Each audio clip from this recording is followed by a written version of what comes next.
Need insurance coverage that's built for speed? Frank Yea's office in South Charleston has your back. Whether you're blazing down the highway, protecting the home you've built, or setting up a legacy for your family, we've got the coverage you need. Auto, home, life, fast, simple, and made for you. Scan the QR code on your screen now to explore all our services and start a free quote today. Lock it in, save it for later, or call us at 304-744-7700 to get started.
How much signal I need to cut across 8 lane? None?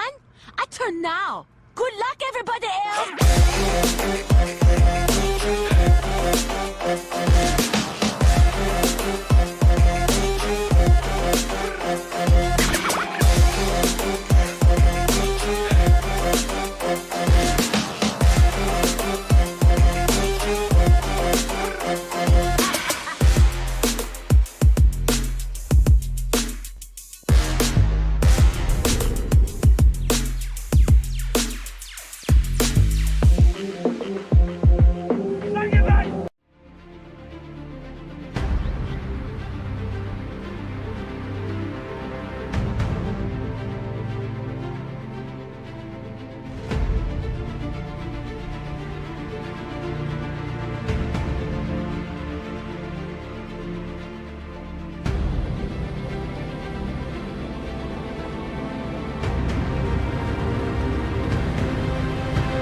Basket can't defend. He's got the outside line for the second part, and he can't hold on. Going the long way around. We're going to be 3 wide for the lead as they all come to the line. Who is going to take it in the end? And here comes Lockwood. He's going to make the move to the outside. Quinn tries to force it off a little bit, but there he goes. It's going to be side by side through turn 1. Will he be able to cover him off? He does. Weaving back to the left-hand side. Reynolds is trying everything. The kitchen sink is being thrown at it. They're leaning on each other. Coming into turn number 3. It's going to be a drag race through 3 and 4. Coming back to the line. Here comes Trish on the bottom. Bouchard's going to hold the inside. Tries to be the late breaker here. They're going to be side by side through the final chicane. They bang doors, but keep it clean. As they're still 4 wide on the run down into the back straightaway. Demerit's looking for a line as well. What is going on in Michigan? Novak into the fence. They're still beating and banging. And to the line. He is much faster coming through there. Is there damage on Challenger? Abramitis is ahead. There's going to be a race to the line. Who is going to get it?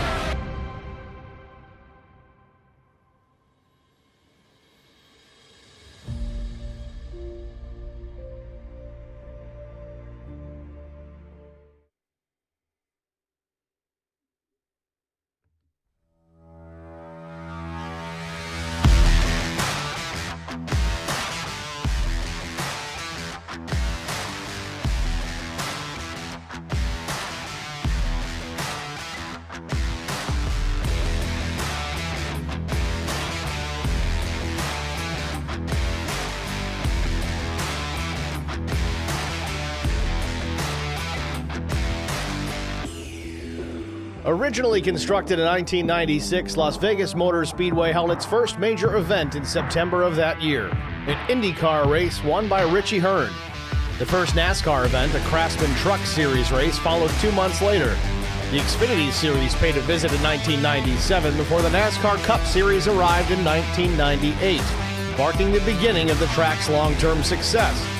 Changes to the oval in 2006 made it a more competitive venue for stock cars. This major renovation revamped the banking, upping it from a modest 12 degrees to 20. Not only that, but the corners were banked progressively, meaning the further up the racing surface, the steeper the banking. Lap times got quicker and racing got more competitive, with the current stock car record held by Kurt Busch at just over 196 miles per hour. Tonight, it's race number 5 of the Beadles Custom Car Carriers Truck Series, and it's next on Track Limits Network.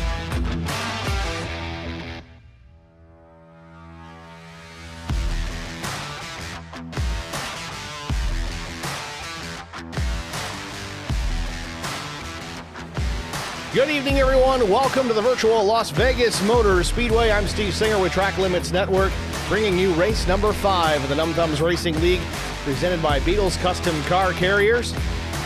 Practice just about wrapped up here at the Speedway, but before we go down trackside, let's take a look at the race details. 125 laps the race distance here this evening.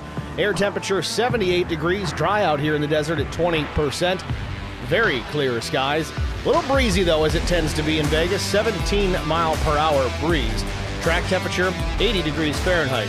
Drivers working with an 80% fuel load tonight. 2 tire sets available over the wall. No fast repairs. Count them 0 zip zillage. 3 attempts. Green, white, checkered finish if necessary. Hopefully not.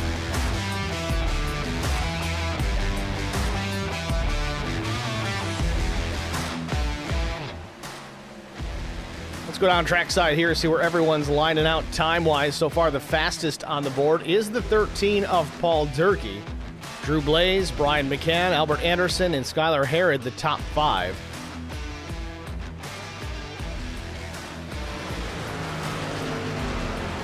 Sun setting here in Sin City. We'll be under the lights here this evening.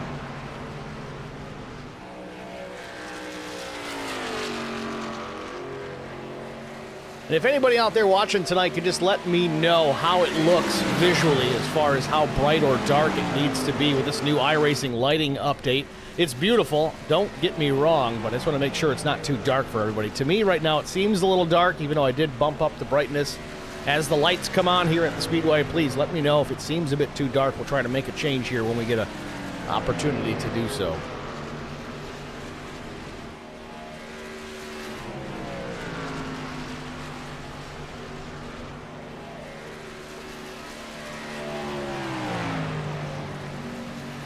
Just about a minute left in the session. Get right into qualifying immediately thereafter. Tight times here in the top 10 for certain. Just about a 10th, roughly, between the fastest time and the 10th place find. Crystal Volano, 10th quick on the board, matching the time of Nick Biddy. Biddy must have beat her by just a touch more. You see Ferdiani there in 8th with a 46. Only 100th quicker than the bottom 2 in the top 10. Last place, the slowest time, the 30.84. I mean, it's still only a half second off the top time in practice. Really curious to see how this lines out in qualifying here in just a few minutes.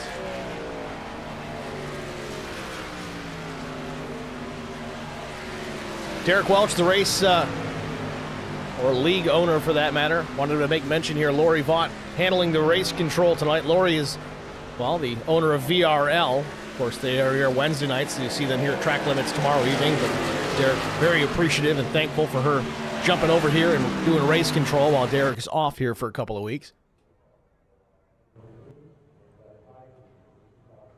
So, qualifying, ready to get going here. We'll see who starts first.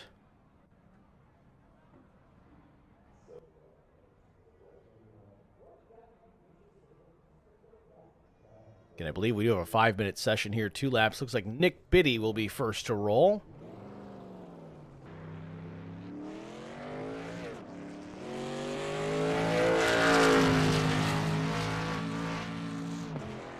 Biddy out of Dawsonville, Georgia.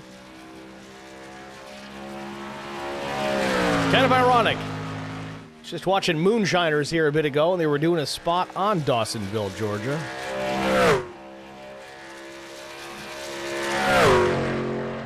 You can find it. I'm not going to go into it.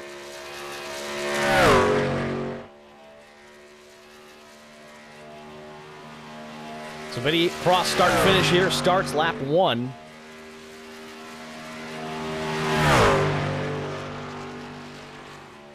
Again, sun setting here in Las Vegas, Nevada. Lighting update here with iRacing. Looks a little dark to me, but please, someone let me know as the race progresses here. Lights are on here at the Speedway, but not quite illuminating the whole racetrack, so we're not quite there yet.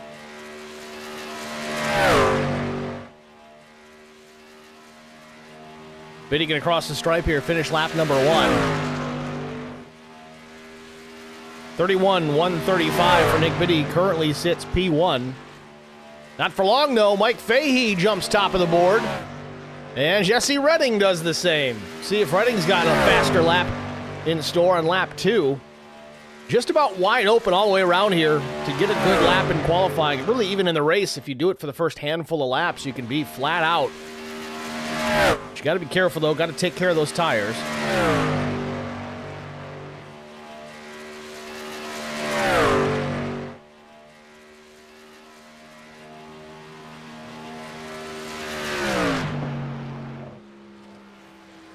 Redding finishes up, picks it up a bit here. 4th quick, though, 6:16. Nick Biddy goes back to the point on his 2nd lap.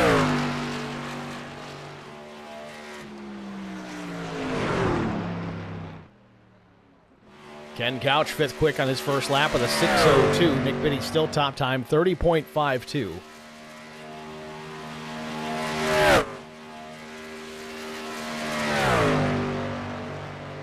Old Eddie Rose jumps up to 11th. Watching Couch here off turn 4, back to the, I guess you can call it the tri-oval. It's a D-shaped oval. I don't want to say taking it back to the D. That'd be a little weird. Couch a little slower, though. Pretty consistent. About 100th slower than his previous lap.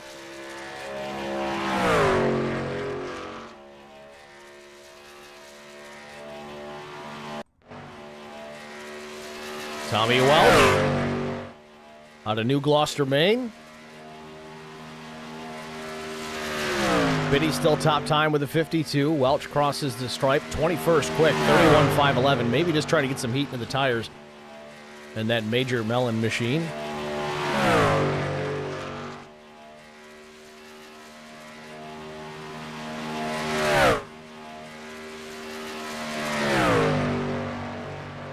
And Paul Ferdiani, while we're watching this lap here, goes to the point, 30.50, beats Biddy by 2/100ths of a second. Welch across the stripe, down to the flat of the racetrack at the line, slides up just a hair. 15th quick, 30.630.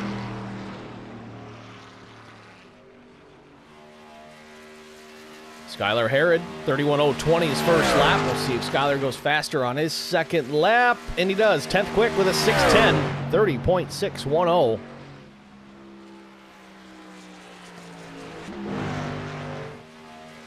Connor Leach across the line, his first lap at 2:72 in the 31-second bracket. We'll see what lap 2 has in store for Leach. Connor's been on a tear as of late. Just up against the wall out of turn 2. Doesn't make contact. Utilize as much racetrack as possible without having a lift.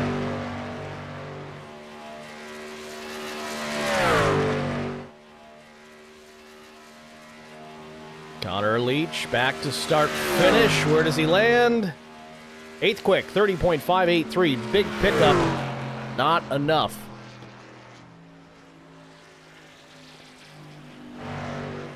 Got Josh Sisk in the 6.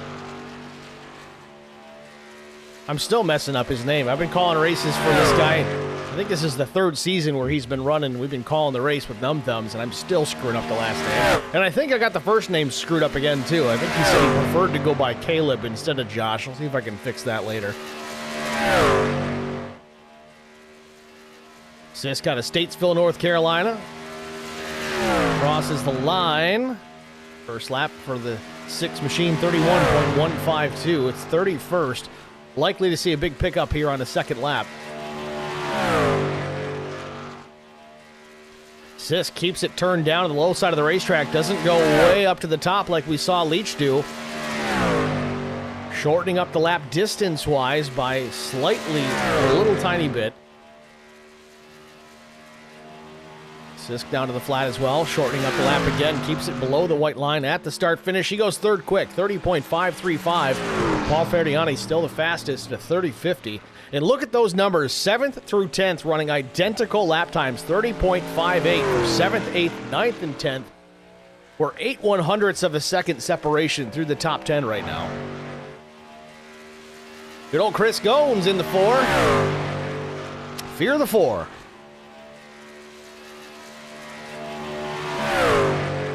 Gomes out of Charlotte, North Carolina.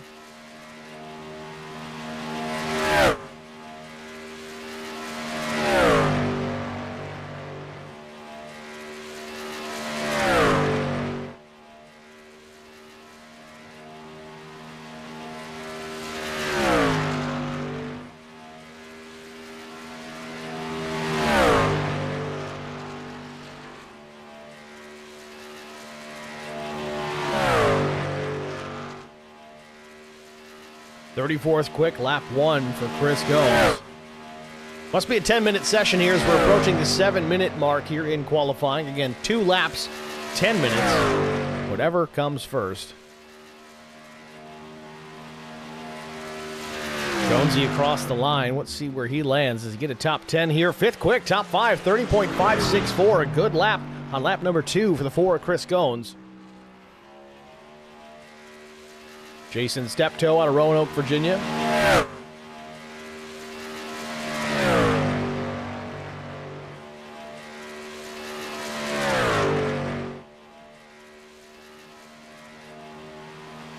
Oh, a little loose here in the dog leg of the start-finish line. Let's see if that's going to affect him. 35th quick on the first lap. That's not crazy slow. But that little slip there on the flat of the racetrack, it's going to affect lap number 2 because he was not able to maintain and carry that momentum he had out of turn number 4 because of that slide. He's definitely going to be faster here.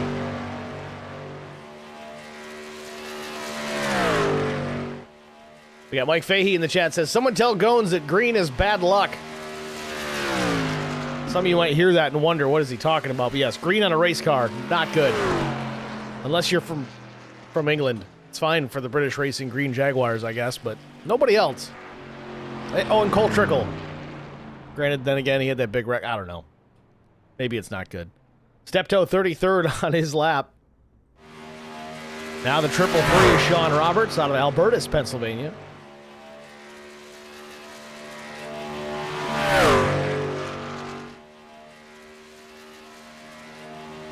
About a minute 20 left in the session. Should be plenty of time for Sean to get his laps in. Now, what I'm assuming Sean was doing here was letting that track cool down as much as possible. The cooler the track, the cooler the tire, the more grip that the track will provide. So that helps him keep the hammer down through the corner. 37th, though, first lap. 31.207 for Sean Roberts. See if he can pick it up. It's last on the timing tower as it stands for now. Only driver above 30 full seconds.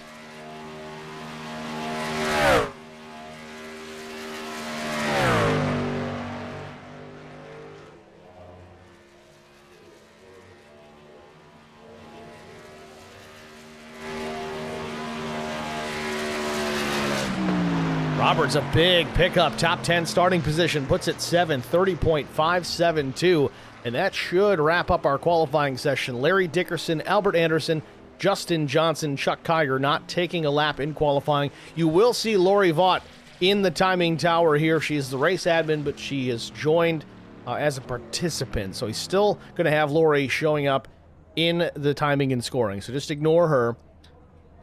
Should show up red when the time comes.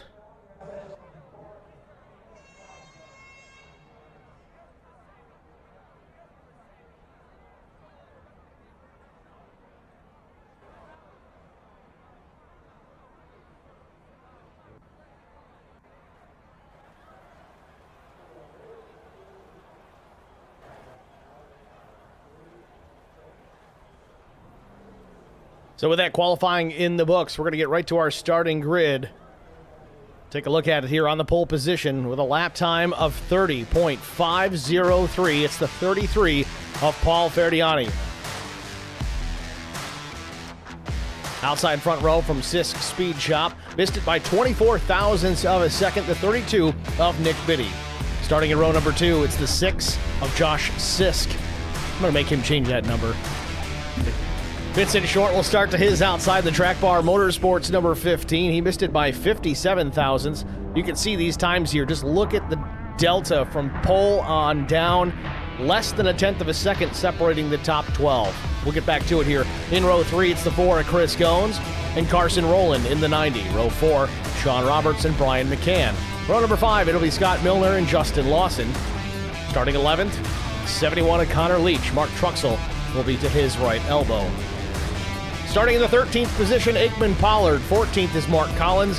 15th, Ken Couch. Russ Endicott will start in the 16th spot. 17th, Skylar Herod. Jesse Redding, 18th. 19th is Chris Klein. Ryan Pasoko will start 20th. Paul Durkee, 21st. Drew Blaze rolls off from the 22nd starting position. Tom Barish, 23rd. 24th belongs to Dylan Bryant. Mike Corvu will start 25th. Tommy Welch, 26th. Brandon Coleman, 27th. 28th starter will be Jonathan Marsh, that is. Crystal Villano, who's fast in practice, will start 29th. Mike Fahey, 30th. 31st, Joe David, 32nd. The 88 of Eddie Rose, 33rd, will be Jarrett Woodard. 34th, Ryan Kemper. 35th, Jason Steptoe. 36th starter will be Ben McKinnon. Double O Joe will roll off 37th. Good old Larry Dickerson will start 38th. 39th belongs to Justin Johnson. Albert Anderson, 40th. And officially, 41st will be Chuck Kiger in the EV Racing number 22 shotgun on the field. So 41 truck field here. Big crowd of trucks. We'll see if they can manage to keep off the fenders and out of the fence this evening here in Las Vegas Motor Speedway. Field starting to roll away. 1 of 1 pace lap before we get this thing rolling. With that, we'll take a look at the race details. Again, 125 laps the distance here tonight. 77 degrees as the track cools a bit. 22% humidity. Clear skies. 17 mile per hour breeze. Still a little windy. Track temp is down a bit as well at 78 degrees Fahrenheit. Drivers have no fast repairs tonight. 3 attempts at a green, white, and checkered finish if necessary. 80% fuel load on board and 2 tires to change sets available over the wall to be used at their discretion. So 3 total for the race. We'll see how they manage those tires. We are going to roll an extra pace lap here, trying to get everybody gridded up. We've talked about this a bunch throughout the seasons. Sometimes it is a bit difficult to try and get everybody lined up where they need to be, especially if there's any kind of pre-race penalties that need to be enforced. Drivers dropping to the back, EOL penalties, so on and so forth. Again, with a field this size, it's difficult to get them lined up where they need to be. So they've added a lap here. 2 laps now. We're going to go by another time. Next time by will be green. Checking on the chat again. Jesse Redding says, can confirm that, Fahey. Talking about the green is bad luck on a race truck. Chris Goins says, can't be any worse than the luck the rest of this year. It's got a 4-leaf clover. Gotta be lucky, right? Well, I gotta tell you, Goins, the Irish really prefer the standard 3-leaf clover, but you do you.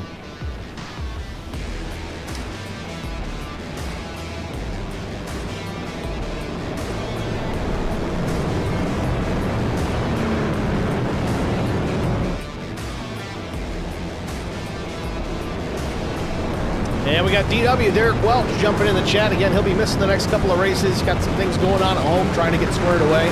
Glad he's got the race on in the background while he handles all that stuff. Thanks for checking in, Derek.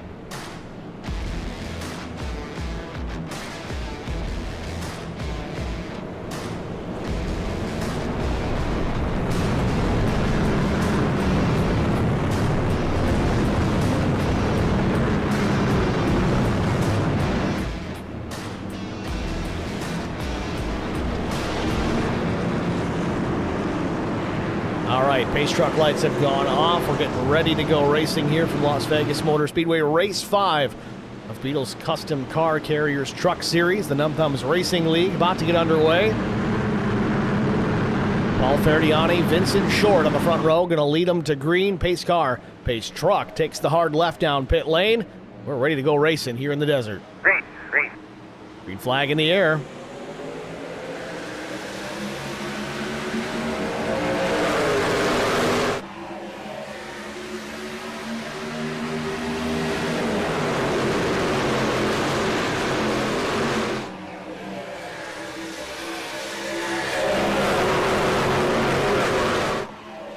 Field down the back straightaway here, half a lap complete. Ferdiani with the lead, but on the right rear is the 6 machine of Josh Sisk. Chris Goins will jump to the inside, though, try to take advantage and get that second spot from the 6 machine. At the stripe, though, Ferdiani is going to lead lap number 1.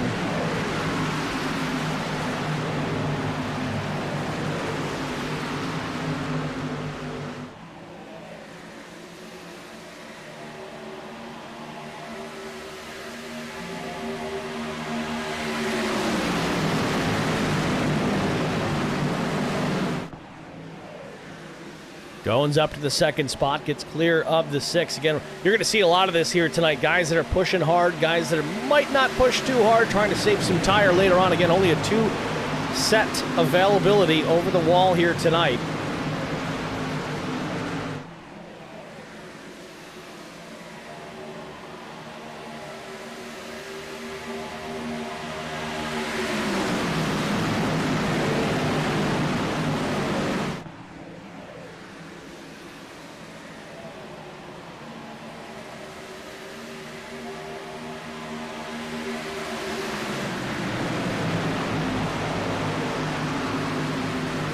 Ferdiani still leads, but action certainly heating up behind him.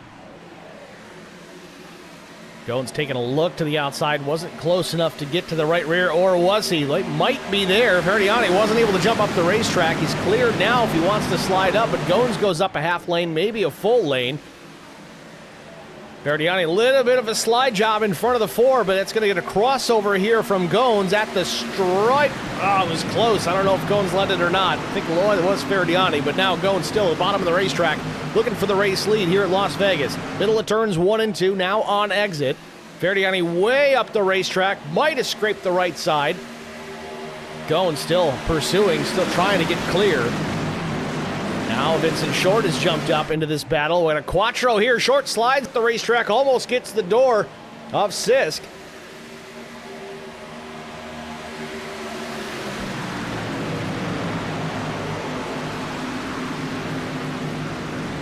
Ferdiani, though, battling back around the outside. Retakes the top spot.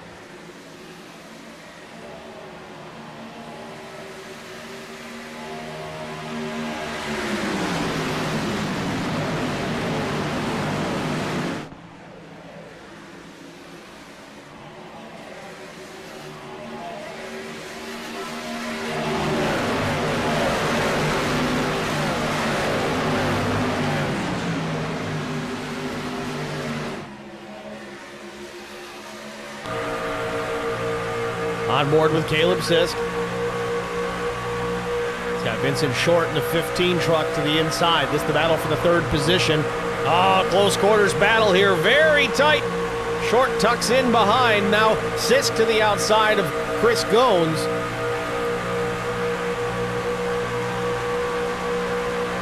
There's the 4-leaf clover.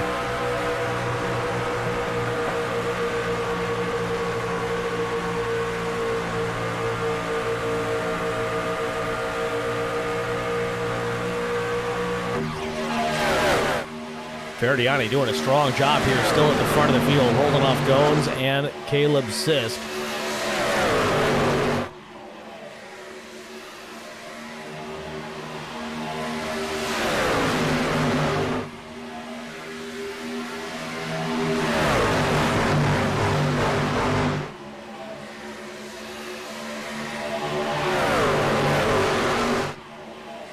Oh, one truck in the wall off turn number 2. Not sure who it was. It was right around.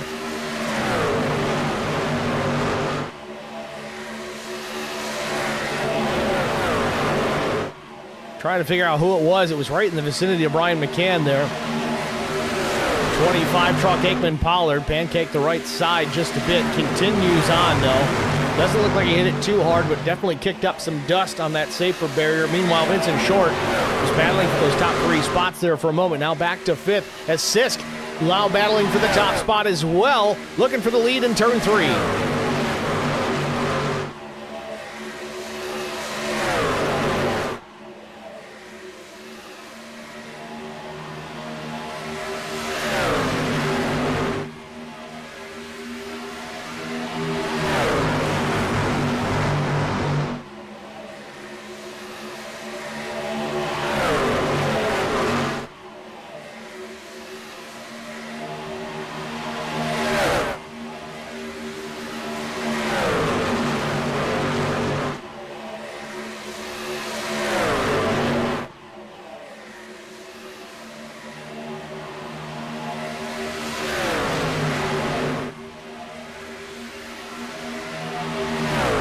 Sisk now cleanly with the race lead now as Ferdiani is in 2nd.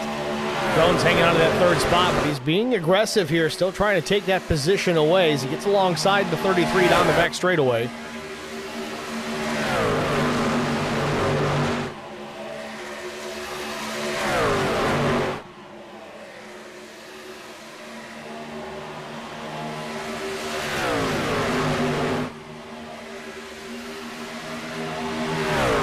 Sisk now in command and starting to put some distance on the rest of the field. I don't know if he was just trying to feel these guys out, see what kind of pace they were willing to run, but now Caleb with the race lead, comfortable with the pace that he is at. Last lap at 31:10. It's about 6/10 slower than his best at this point, but Chris Goins fastest right now within that top 10. A 30:46 was his best, though he's now running about a tenth and a half off the leader's pace. Still managing to run in the 2nd position. This time, though, Goins was quicker by about half a tenth.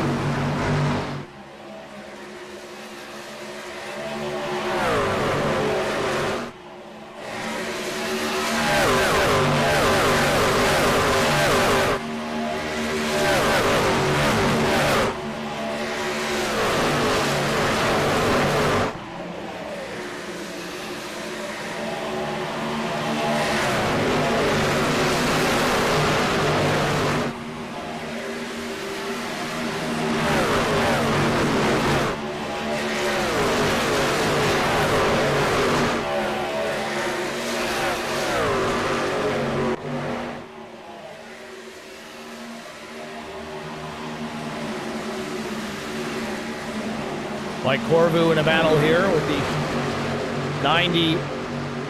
Carson Rowland quickly disposes of him, clears and gets the spot. This for 14th position.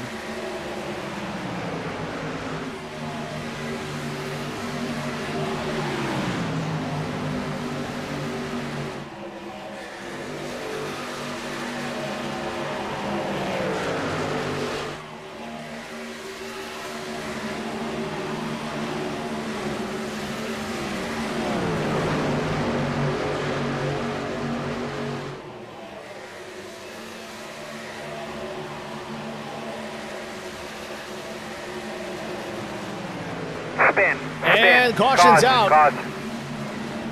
You doing there, bud?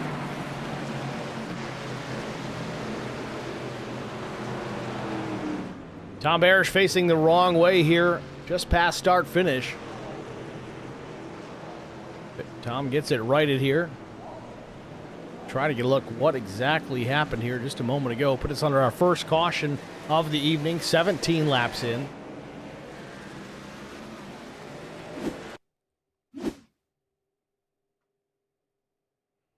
Somebody caught the wall. I think that was the 55 of Barish. Bounced off, tried to save it, little overcorrection. Big time hit for the 55. I think that's Jesse Redding that was collected as well. Get a better look in a minute here. Now it's a 34.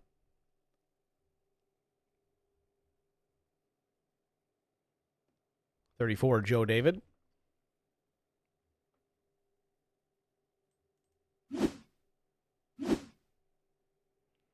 Back this up a little bit further here. I just want to see the 55 gets the fence on exit of turn 4. I think he just opened up the wheel a little bit too soon. Oh, the 9 caught the wall too. So it sent Barish headed towards the infield, but a quick turn to the right. Now it sends him up the track in front of Joe David.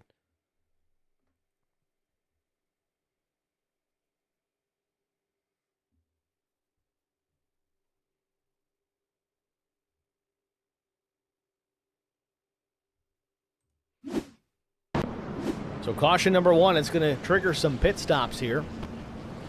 Race leader Paul Ferdiani, by virtue of his number 1 pit stop. It looks like Sisk is going to get out first.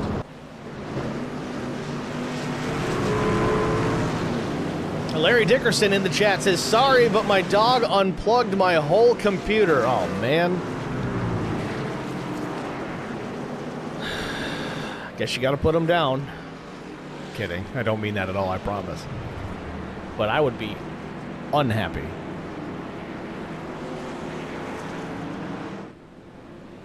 So 19 laps up on the timing tower here. Sisk is your leader. Gones second. Ferdiani third.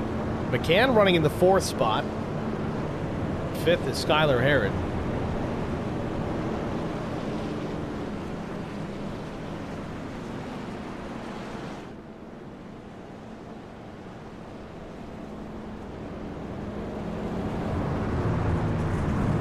We got Crazy Wolf in the chat, says, let's go X. I can only assume that would be the 10 of Justin Johnson.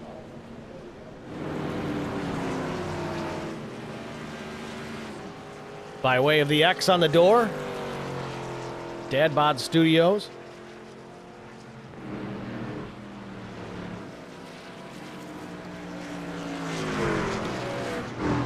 Larry Dickerson says, I'm very irrational right now. Anyone want a free dog? It's tough, man. I always think back to Denny Hamlin during COVID when they were running the iRaces instead, and his daughter came up and shut the whole rig off in the middle of the race.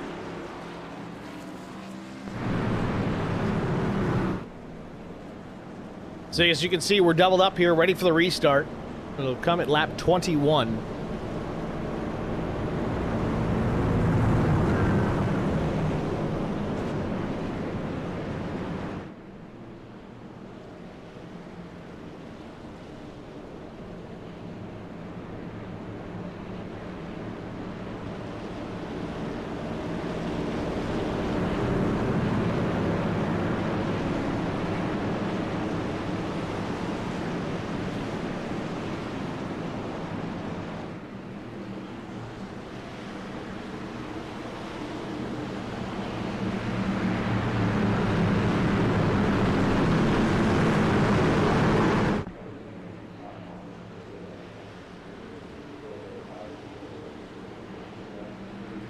Green flag. And green flag in the air. Sisk on the gas. With that number 1 restart position, has the advantage over Chris Goins. And honestly, 3rd place really has the advantage over 2nd place here, just the way things shake out as Ferdiani gets to the inside here of Chris Goins, but now Brian McCann knocking on the back door of the 4 out of turn number 2.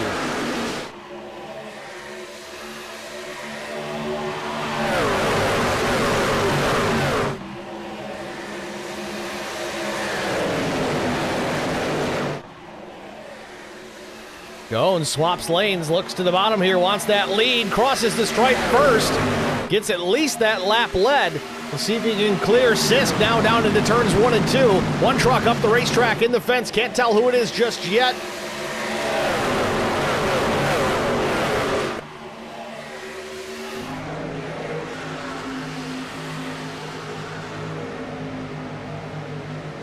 Might have been the 52 of Dylan Bryant, scraping the right side of the truck on the fence.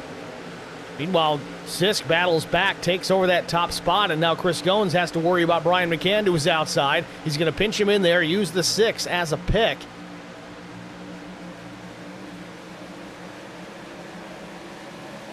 Field out of turn number 2.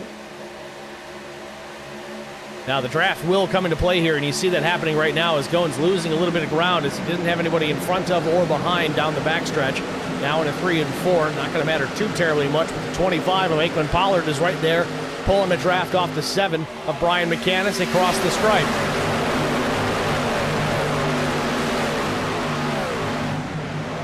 Now a battle for the race lead. Door to door, they make contact in the middle of 1 and 2. McCann jumps to the bottom of the racetrack. Going to take the top spot. I don't think he's clear. Yes, well, maybe. I think he was indecisive too. More contact between Goins and Pollard. Top 5 under a blanket in the middle of 3 and 4.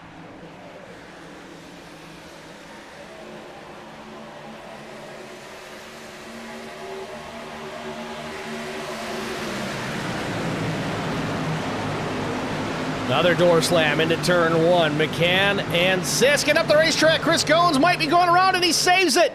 Now Ferdiani down low on the racetrack. He's sideways. Does he straighten it up? He does. Unbelievable. Goins now a lot slower than the rest of the field. It's going to make him 3 and 4 wide into turn 3. They get it straightened out, and man, how did we get out of a caution there? Unbelievable driving by all of these guys. Oh, there it is. Big wreck. Ken Couch in the fence. Caution. How you doing in there, kid? Couch facing the wrong way after a hard impact here, just about start-finish. Still able to pull it down off the wall. I thought with that hit, he would have been donezo.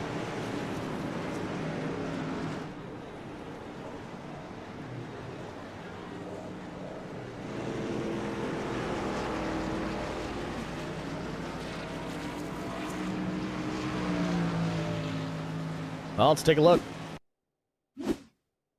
They did such a good job getting into 3, but it all came unraveled here out of turn 4. The middle truck is the 08. That's Ken Couch. Top side is the 23. The 97, I think that's Mike Corvu.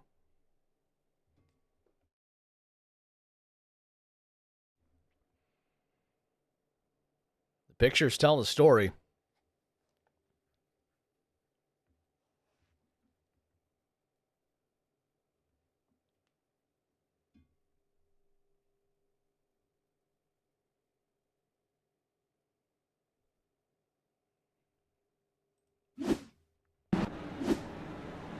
So Couch able to make it back to pit lane.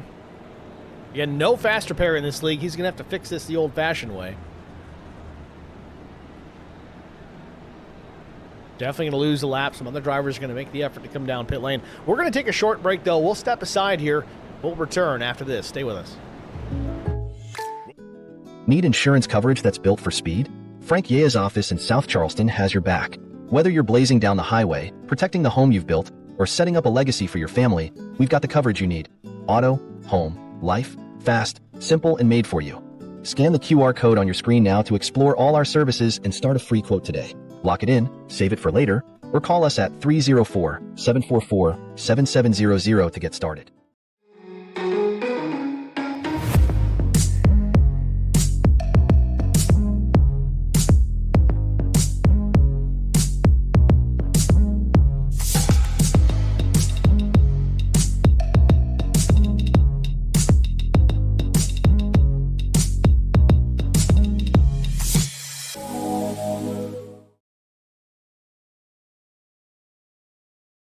I met Marco Scarza when we were doing radiothons for St. Jude Children's Research Hospital. We needed sponsors to help us raise money, and he's always the first one to jump in. I would describe Marcos and his team as upstanding, someone you can trust, and he is just a genuine guy. Marcos has been very generous. He has a genuine concern for people. You need somebody that cares about you. And that's what Marcos is, and that's pretty much what this firm is. The Garza Law Firm. Let us help.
Back at Las Vegas Motor Speedway, 29 laps in the books of 125 scheduled. Finishing up caution flag number 2.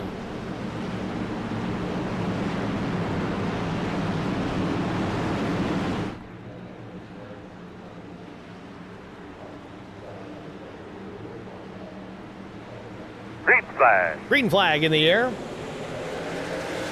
And Brian McCann times it very well. Might have had room to duck down behind the 6. Chooses to stay topside. We'll see if he builds a run through turns 1 and 2. Now pulls it down low side of the racetrack. Sniffs in some of that draft off of Caleb Sisk. Battle behind him. Aikman Pollard, Skylar Herod running 3rd and 4th. Chris Goins has slipped back to the 7th position after that contact, but still in the hunt. Brian McCann jumps to the race lead. Off turn 4, the 7 to the front. New leader.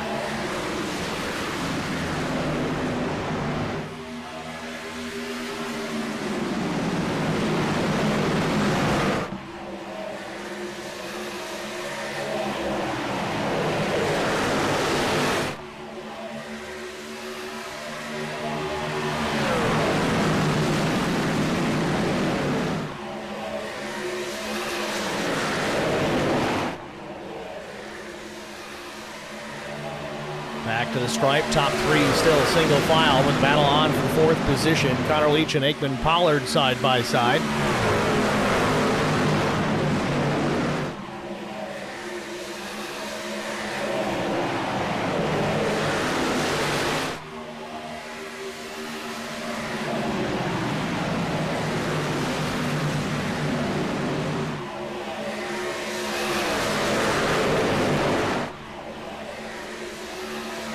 Quarter distance here from Las Vegas Motor Speedway. Brian McCann, Caleb Sisk, Skylar Herod, Connor Leach, Chris Goins, the top 5. Goins on a mission here, still working back towards the front of the field. He's able to pick off some positions since this incident prior to the caution.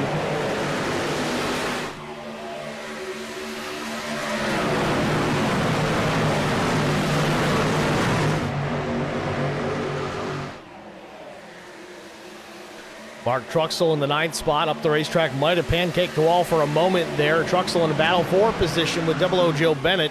Truxell hanging out of the 8th spot for the time being, but he's going to have to hold off the 00 to do it. Meanwhile, Mike Fahey rounded out the top 10 in the number 19. Fahey in the Donut King machine.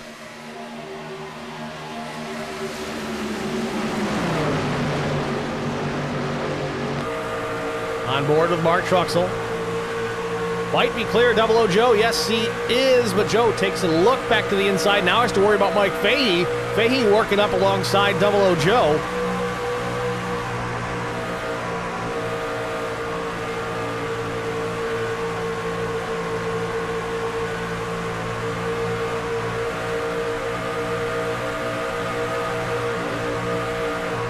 Truxell working forward now, applying some pressure here to Sean Roberts in the 333.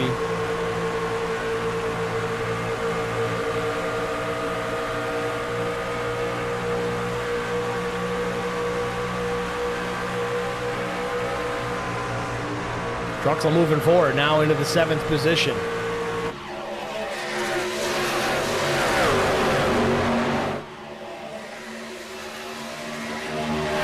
Brian McCann in control here, 0.4 of a second advantage back to Caleb Sisk. Skylar Herod, Chris Goins, Connor Leach. 3 Sisk speed shot machines in the top 5 as Skylar Herod pounds the wall off turn number 4. Herod's going to be losing a lot of ground here. That was a pretty big hit. Likely sustaining some damage on that truck. Can he make sure he doesn't get collected? He's already down to the 16th position. Just a moment ago, we're talking about how all 3 6-speed shop trucks in the top 5 at the time. That didn't last long. Broadcaster's curse, I guess.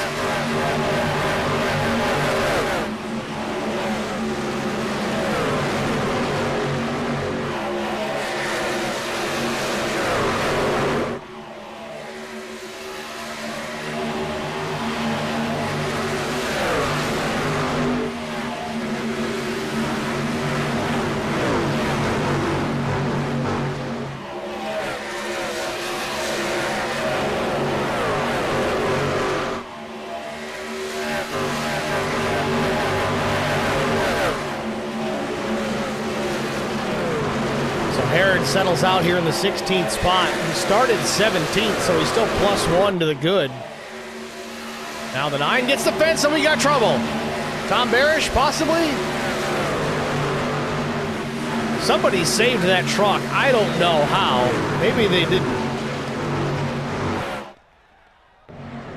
It was Dylan Bryant. Let's go back and look at it here. He took a hard hit, sent him down through the grass and into pit lane, I think. So Steptoe gets the fence, and then Bryant would know where to go, so he does a long slide through the grass, dirt tracking it. Looking for some pavement, he finds it. I don't know if he's going to get dinged for speeding in pit lane here, but there's really nothing he could do about it.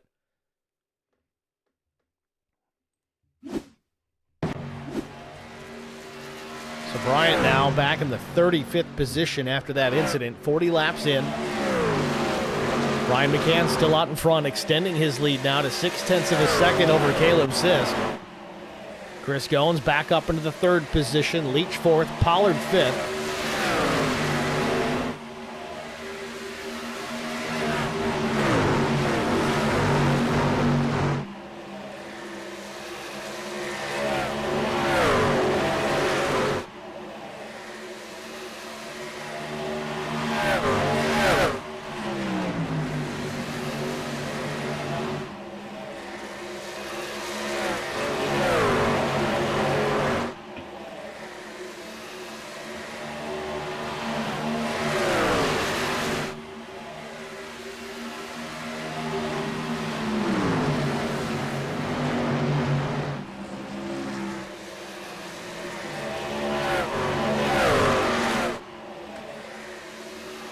Goins tucked up to the back bumper of Caleb Sisk. It looks like Goins might have just a touch more pace than the 6 right now.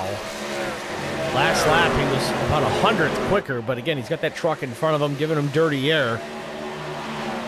Goins can get clear of Caleb here. He might be able to run down Brian McCann. It remains to be seen. He's got to get by the 6 for now. Goins drops to the bottom of the racetrack. Door open. Caleb's going to have to run out of turn 2.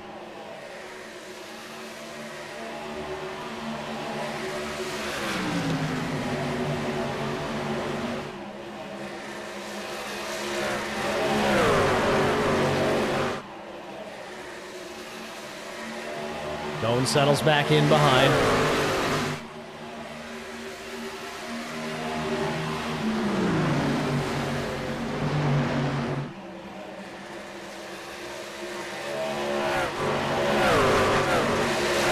More battles further back through the later stages here of the top 10, more the top 5. Aikman Pollard in the 5th spot. He's in that 25 truck. You got Double O Joe in the high lane. The battle in between here was Sean Roberts, Mark Truxell, and Paul Durkee. Thought they were going to go 3 wide for a moment. Vincent Short there, just into the top 10 in the 10th spot. Jesse Redding just outside in 11th. Meanwhile, McCann still extending his lead.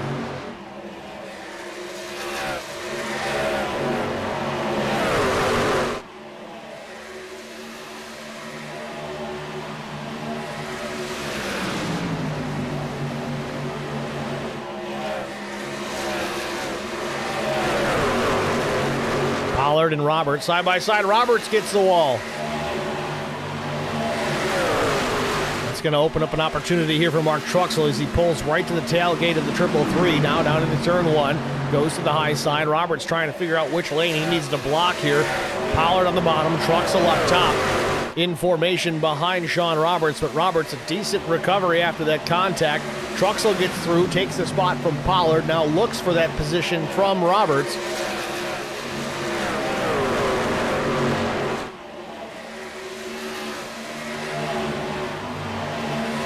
Jesse Redding in a battle here with an 97 of Mike Corvu.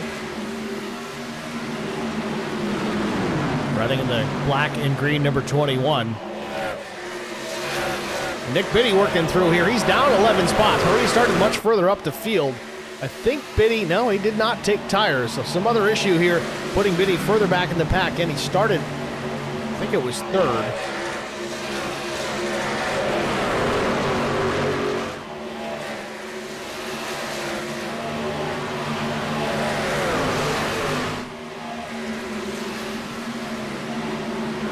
White Fahey running 14th. He's got Skylar Herod to the outside. Remember, Skylar dropped back after some pretty considerable contact with the wall. He's picked up a couple of positions since that. runs in behind Mike Fahey. Then Albert Anderson of the Snap-on Tools, number 99, runs in the 16th spot, just back from these guys.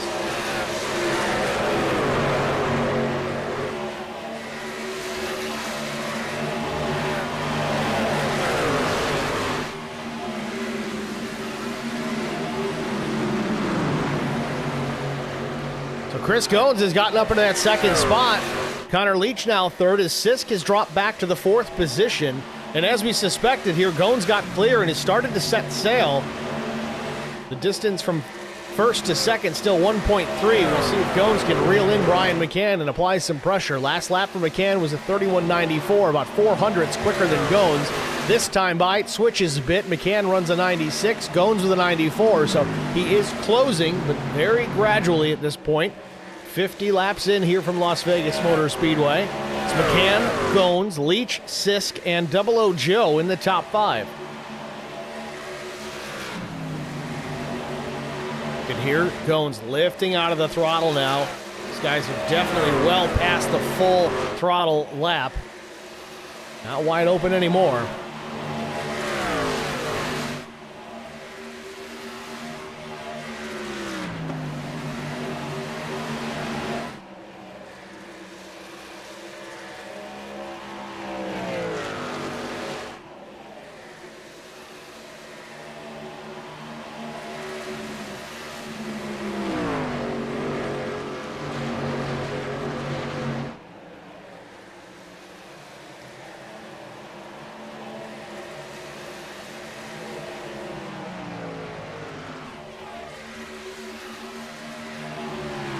This time across the line, McCann was faster by just over a full 10th. Deficit now 1.45 for Chris Goins in the second spot. Connor Leach a little bit back as well, about 0.6 off of Goins. 00 Joe in the fourth spot now as Sisk starting to fall back through the top 5. He still runs 5th, but I got to wonder here if Caleb burned off the tires earlier on in this run. He's now Sean Roberts applying some pressure. Roberts gets to the inside here. This again for the 5th position. Mark Truxell might be wise to drop down low and follow the 33 on through. It looks like he's going to do just that.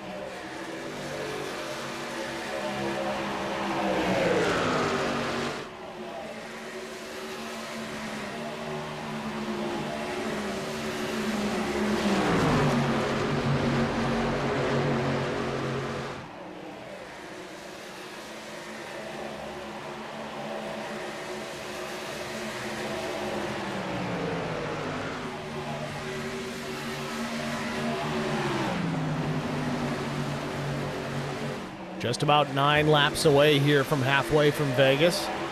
We watch Caleb Sisk in the 5th spot. Mark Truxell knocking on the door here for that position as well. Sisk was able to fight back and get into that top 5 again. Thought that Roberts and Truxell both were going to get on by. It wasn't the case. Chris Goins losing connection for just a brief moment.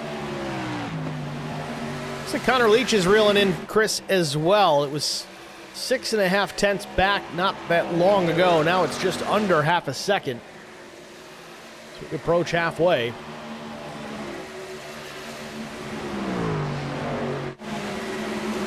Battle for position again. Mike Fahey and Corvu battling it out. Fahey, the number 19 Donut King machine. Corvu on the bottom. Skylar Harrod in behind. Pancakes the wall again. Everybody scatters, trying to avoid. Sends the 9 of Welch to the bottom. Albert Anderson is in the middle now. They're 3 wide. Chris Klein's going to go up the gut as well. Here comes the 2 of Ryan Pasoko. 2 considerable impacts for the 3 of Skylar Harrod is definitely hurting his afternoon. He was in the top 5. Now he's running at 18th.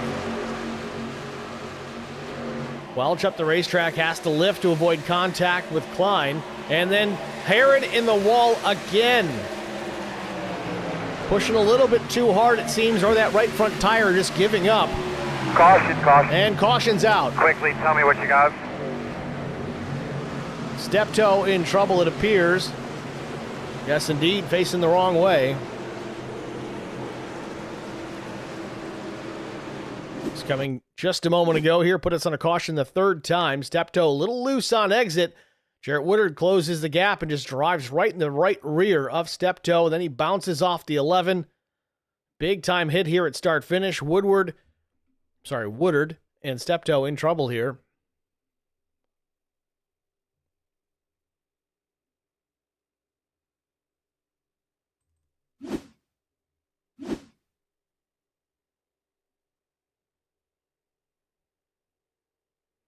Yeah, Steptoe got loose out of the corner, which caused Woodard to close the gap considerably.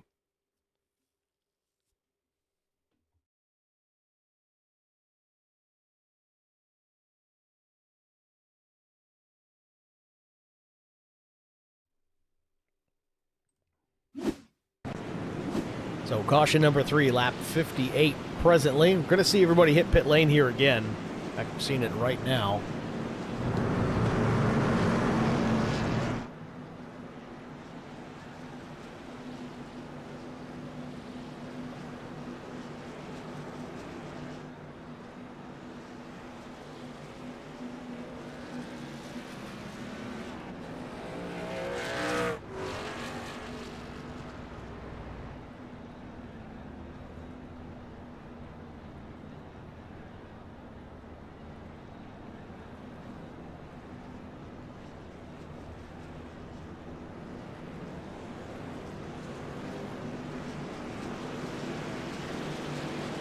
So pit stop's complete here. Looks like everybody going with tires at this stage.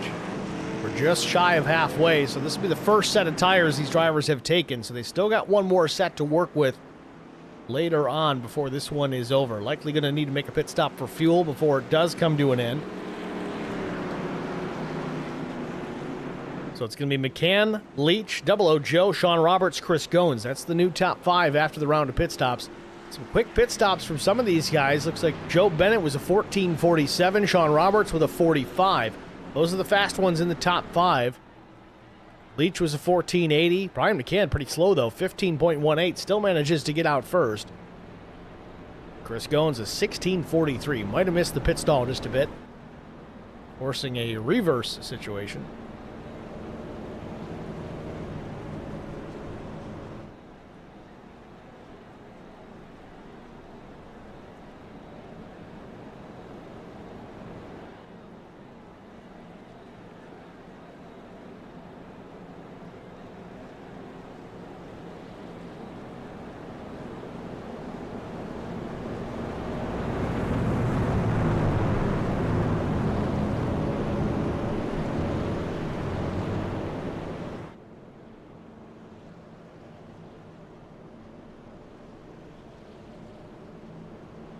Lights on the pace truck are out. We're going green this time by. The front row is going to be Brian McCann, Connor Leach. Row 2, Joe Bennett, Sean Roberts, and then Chris Goins and Caleb Sisk. About 3.5 laps away from halfway.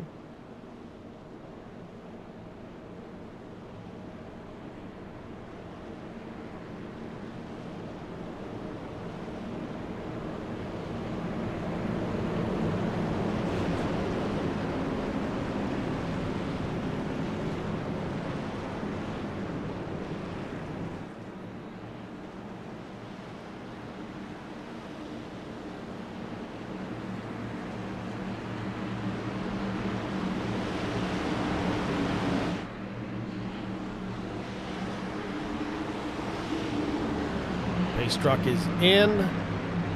Green. And there it is, green flag back in the air. McCann on the gas.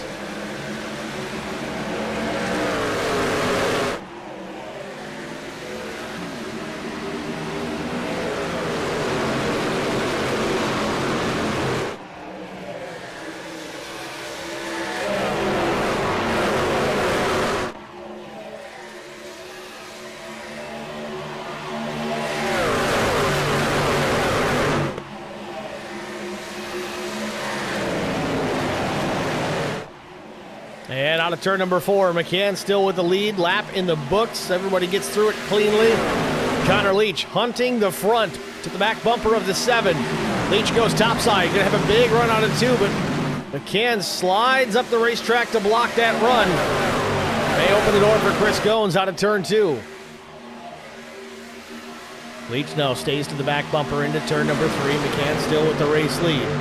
And it's Leach, then Jones, then 00 Joe and Sean Roberts. But Joe Bennett looking hard for that third spot. Takes a look to the inside, but decides better against it.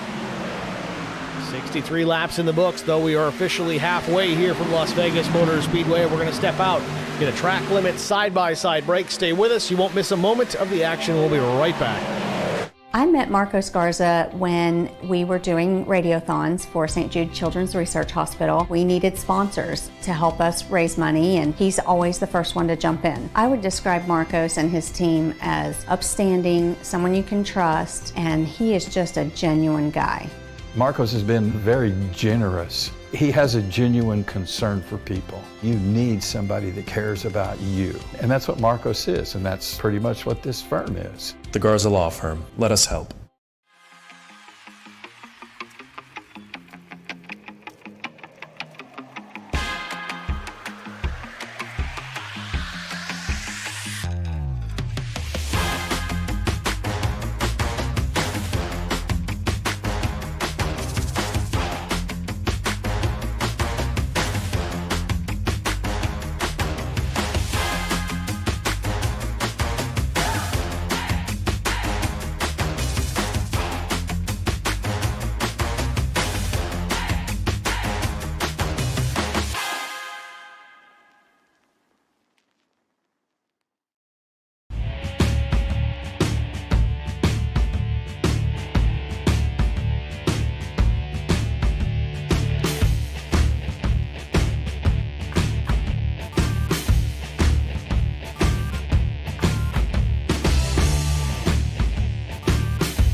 Back at Las Vegas Motor Speedway, 70 laps up on the board. Brian McCann still with the race lead over Paul Durkee, Albert Anderson, Connor Leach, and Chris Goins. Some new names here near the front of the field. Paul Durkee, that is, up in the second spot, up 19 positions, but most impressive right now, it's the 99 of Albert Anderson, up in the third position. Folks, he started 40th here, almost dead last the start of this race and just past halfway, challenging for the second spot. To the inside on Paul Durkee, looking for second.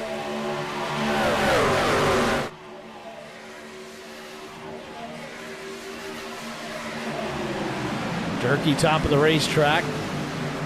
Anderson drops it way down low, gets the left sides right to the flat of the racetrack on that white line. Upset the truck a little bit, but he's still in the gas. Back to start finish. He'll have to tuck back in behind the 13, but the battle for second still rages. Fast lap for Anderson there at 31.09 over the 11 of Durkee.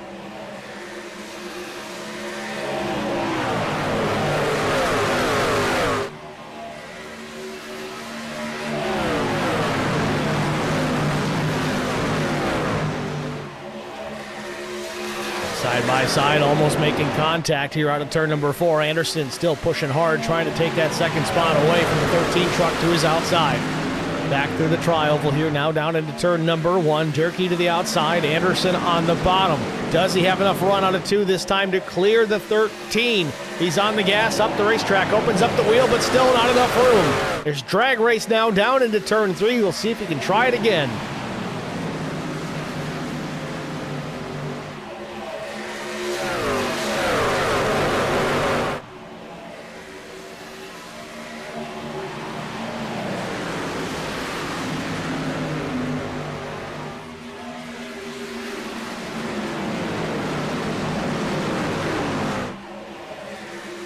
Anderson gets clear up into the second spot. Durkee trying to rebound here and cross over, but a little bit of a push there. Didn't appreciate the crossover, or the slide job, that is.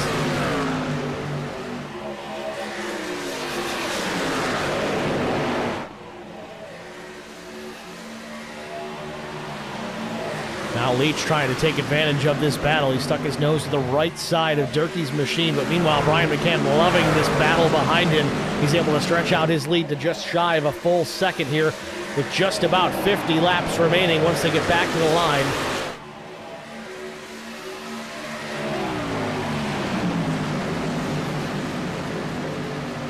Leach jumps through. Now he's challenging for the second spot. Anderson making contact. Just a little bit of door rubbing.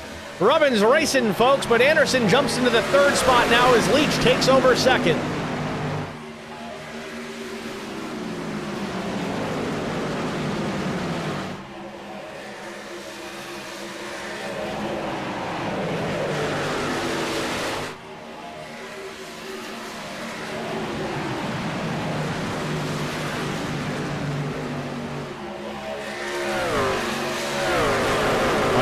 Back in the 9th spot. Still an impressive run by the 19. He started up, well, I say up, maybe more like down, in the 30th position. He's now inside the top 10 ahead of Mark Truxell in the 5.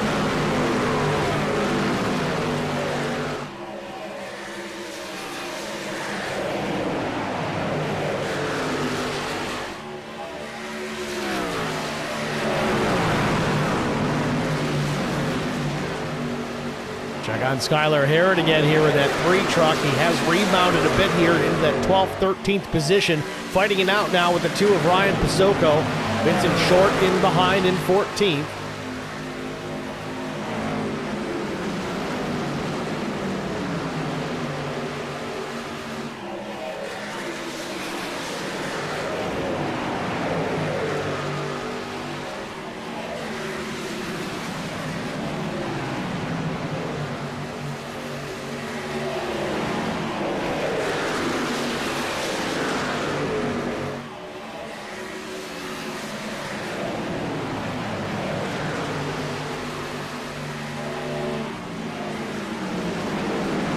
Now Chris Goins has worked his way back into the top 3, applying some pressure to Connor Leach. Goins has been showing some serious pace here since the drop of the green flag.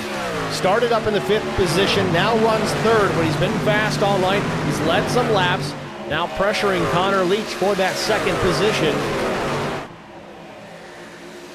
Goins' last lap at 31.57, a little bit faster than Connor Leach, but a little bit slower than Brian McCann, except for this time they crossed the stripe. The top 3 drivers, Chris Goins was the quickest.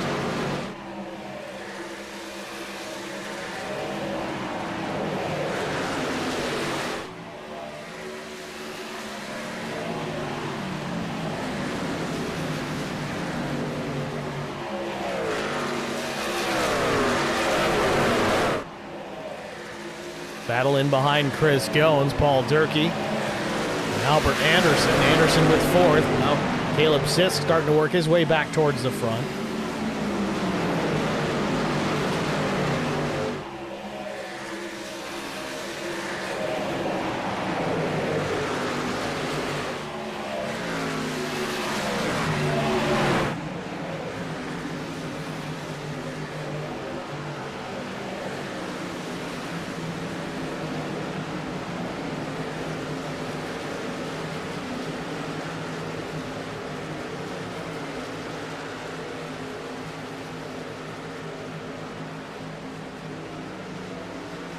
Nick Biddy back in the mix here as he runs in the 8th position, now ahead of Mike Fahey and Double O Joe.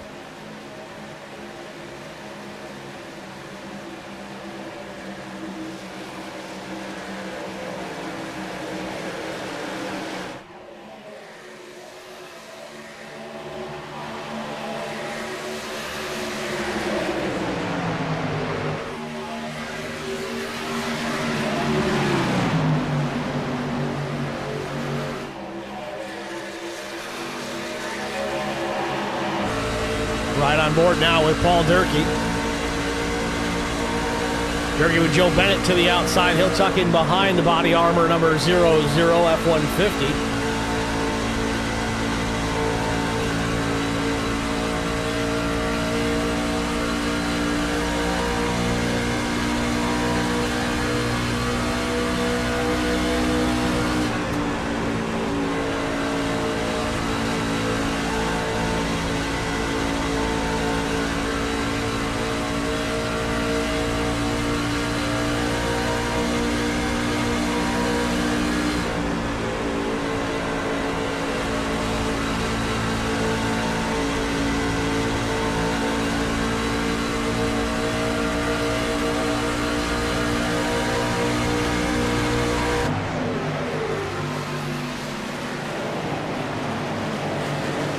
Five laps in the books here. Laps winding down here from Las Vegas Motor Speedway. We're going to watch a battle with Mark Truxell and Ryan Pasocco. Truxell in 11th.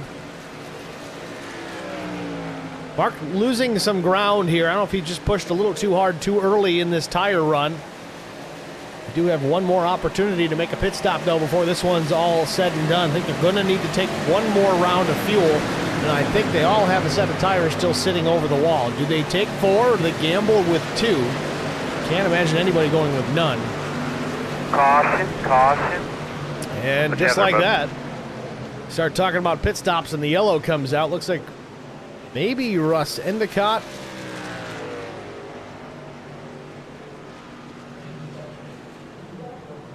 Don't know for sure. Let's take a look.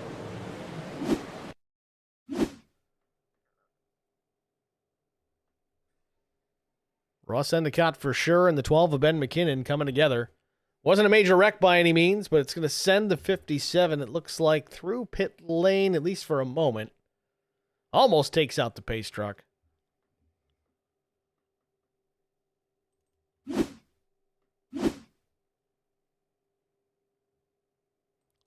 Trying to see if Endicott came down or if McKinnon came up. Looks like they're both going down. McKinnon kind of holds his line there, gets pushed down to the white just a bit, but he was definitely there, and at least had a full fender to the left rear quarter of the 57 of Endicott. Not clear.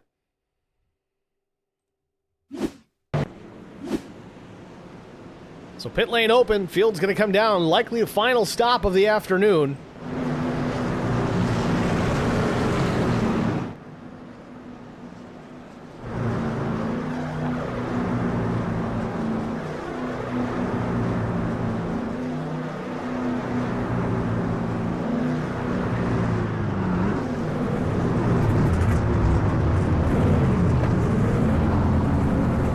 Side goes in the air for the 7 of Brian McCann. We'll see if he goes with 4. I imagine he will.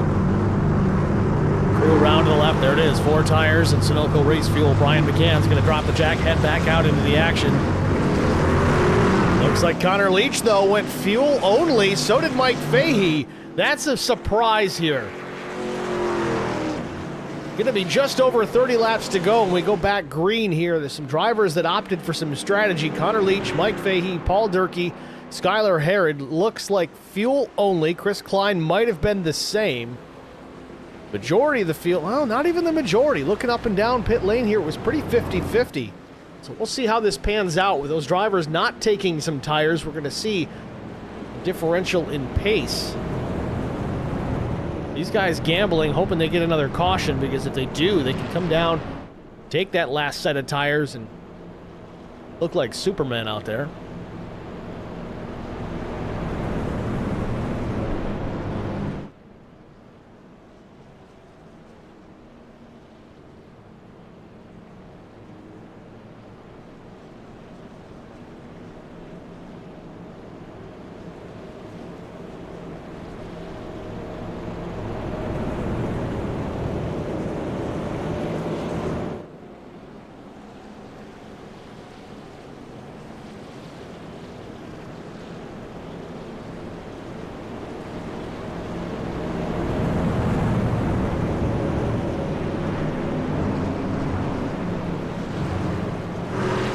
So field lined up, double file behind the iRacing pace truck. Which means we're going green this time by. It'll be lap 90 when we take the green. It'll be 36 laps to go. Math not my strong suit, guys. Sorry.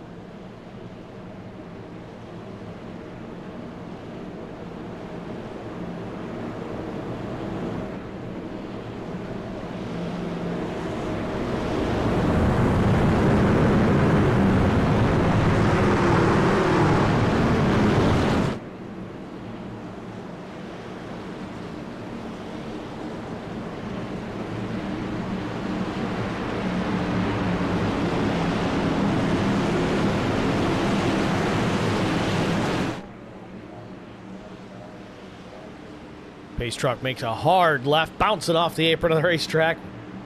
Barney with the green in hand. There it is, green flag back in the air, and we're racing again from Vegas.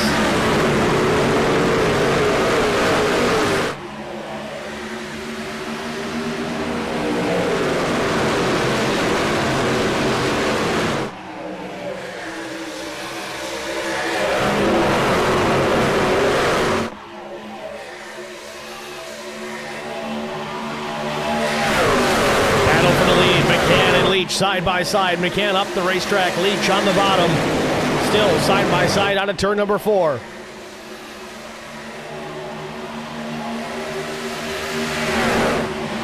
McCann holds the position back to the point. Now the battle for second. Anderson trying to go round the outside on Connor Leach, and he does it like he's tied to a tree. Remember, Leach didn't take tires, so there is the grip differential.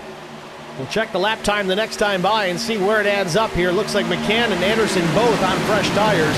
Leach on the older tires. He's going to start to fall back here. We'll see how this pans out. We're going to need another caution for that strategy to pay off. Now they're battling behind them. Chris Goins, maybe some contact with Double O Joe. Now Joe Bennett to the inside of Connor Leach for position. And Leach is just going to continue to free fall. Goins might go up the middle here, make it 3 wide for a moment. He does. Meeting the sandwich. It's the 4 of Goins. Roberts on the bottom, Leach up top.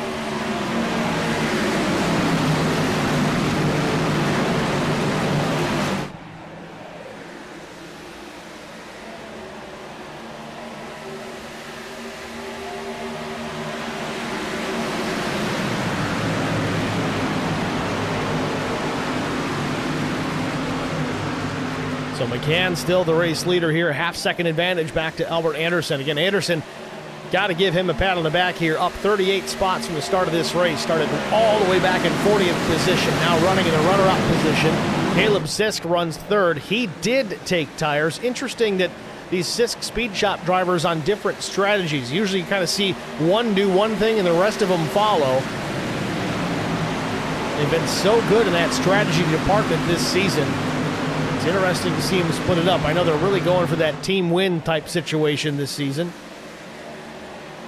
This gives them really the best opportunity. If the caution comes out, those guys that stayed out have the advantage, and if it doesn't, well, Sisk is on rails. We'll see what he can make of Albert Anderson here when he gets there. He's only a truck length off the back bumper coming to lap 95.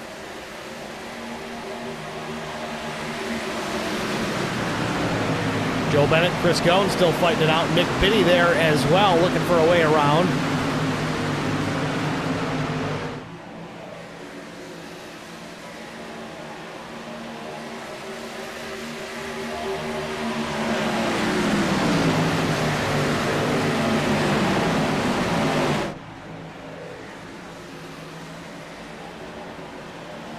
Goins the victor for now as he runs in the 4th spot. Now Biddy's going to jump to the inside of Double O Joe Bennett, trying to take advantage and take that 5th position away. Biddy does it for now. Does he have room to slide up and clear? He certainly does.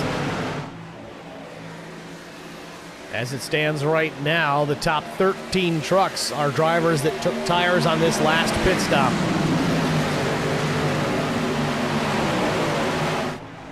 Connor Leach now has free fallen back to the 21st position. Remember, he was outside front row at the restart, so it just shows you the disparity between new and old tires.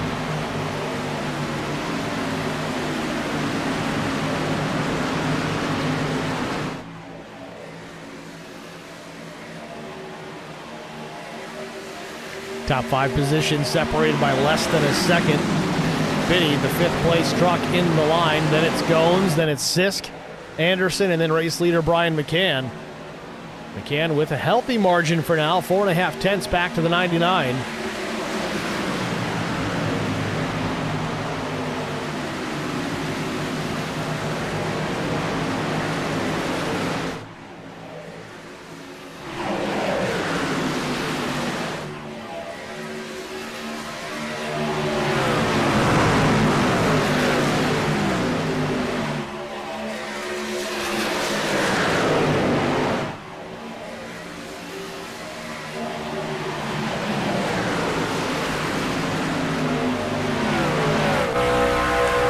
Board with Albert Anderson. Looking back at Caleb Sisk in that 3rd position, and it's Goins and it's Biddy.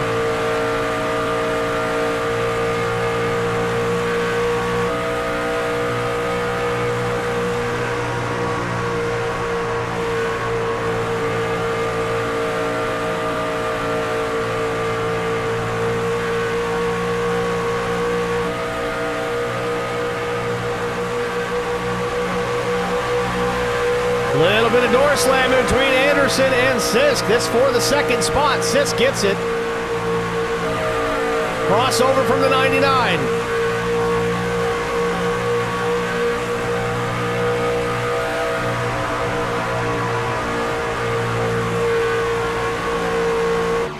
Anderson and Caleb Sisk battling hard for the 2nd spot here on turn number 4 with 25 laps to go.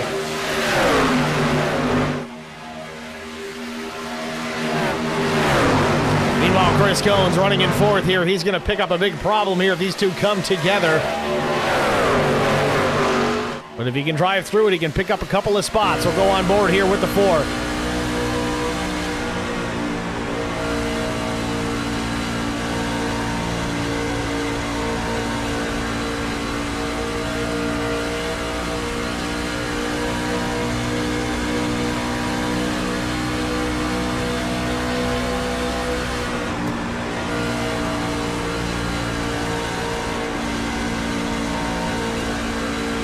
Anderson doing a good job holding off Caleb Sisk, was able to get back around and clear the 6th.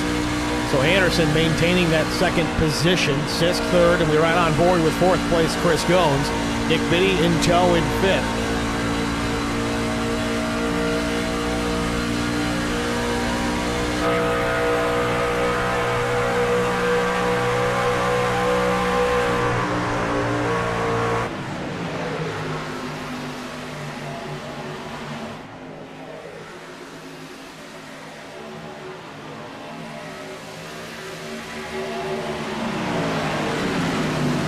Vincent Short might have touched the wall there on turn number 2 as he rides behind Russ Endicott. Endicott not on the lead lap, but Mike Corvu in behind. Actually, Russ Endicott is on the lead lap in the 12th position. 13th is Short. Corvu just there to the inside. That's the 14th position.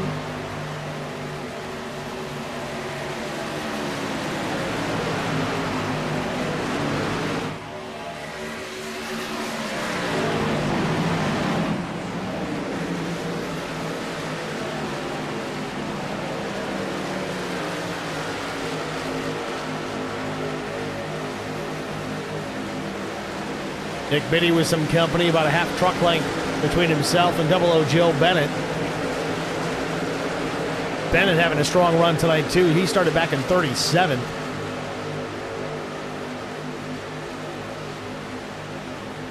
Makes a move to the inside on the 32, into the corner. Gets to the door, slides up the racetrack, almost making contact, has to make a big lift. Will tuck back in behind Nick Biddy. Sean Roberts and Ryan Pasocco doing battle. Pasocco in the 2 on the bottom side.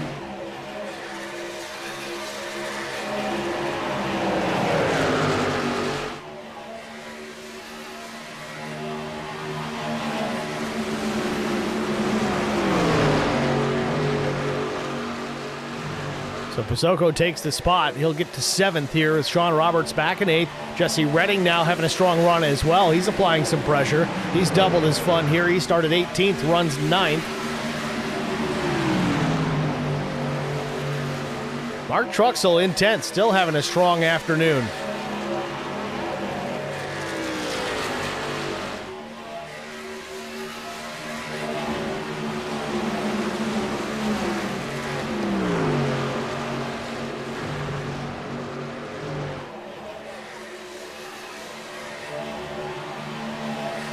Brian McCann still the race leader here with 18 laps to go, enjoying almost a full second advantage back to Albert Anderson.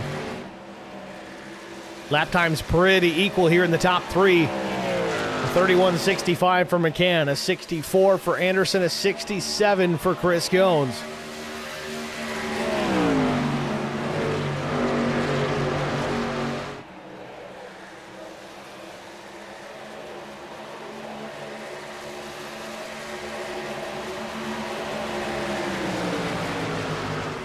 Caleb Sisk now to the inside on Goins. Tries to side draft just a bit to slow the momentum of the 4 down into the corner. It helped, but it wasn't quite enough.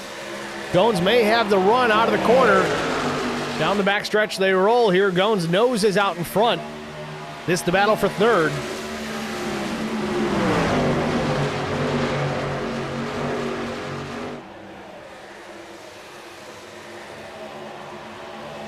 Goins hangs on to it for now.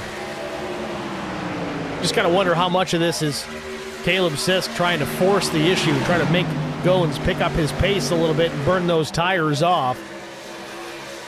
And both drivers opting for 4 tires at lap 87 when the caution was out. Nick Biddy in 5th also taking tires. It almost seems like they've split the strategy between the Sisk Speed Shop drivers.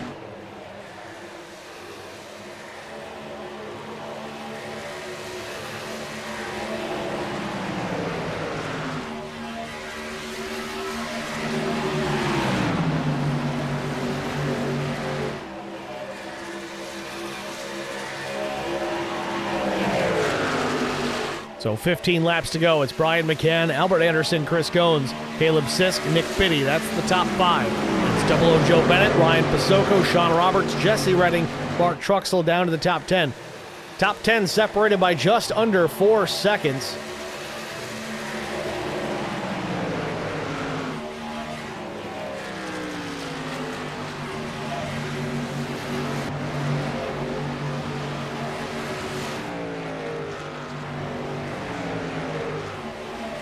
Crystal Villano in the 07.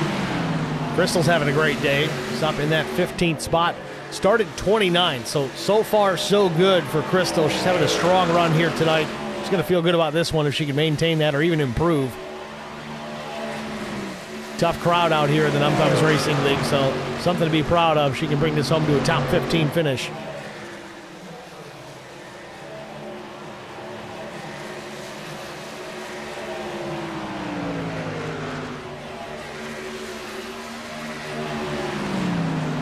Crystal running within a 10th and a half of the race leader, Brian McCann, that last lap. So she's got her foot down.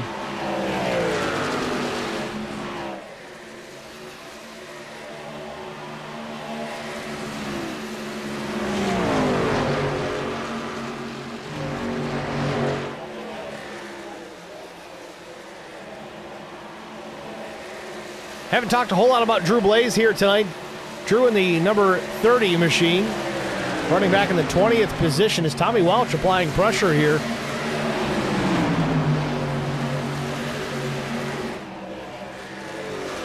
Really an uncharacteristic season for Drew Blaze here as of late. Usually, I'm used to seeing him up at the front of the field most of these races. Started 22nd, back in the 20th spot.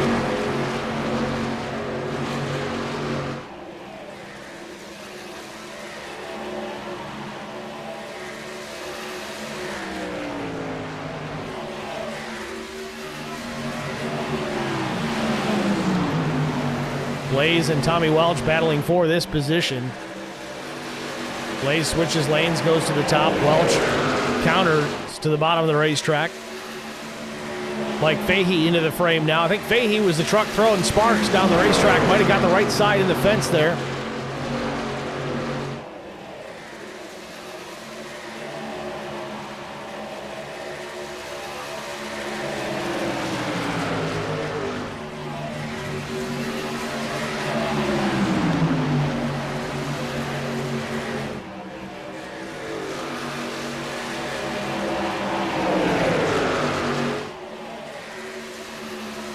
Likely our longest green flag run of the night.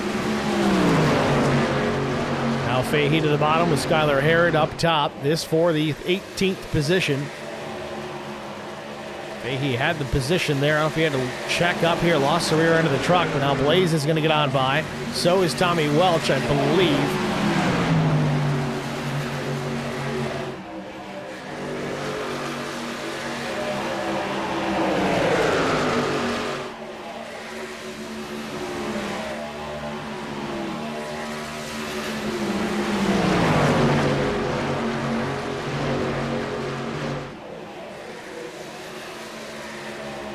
Oh, Tommy Welch, a little too much throttle on exit, gets the outside wall. May open the door here for Mike Fahey. Fahey's going to have that momentum and that run down into turn one. Gets to the inside here.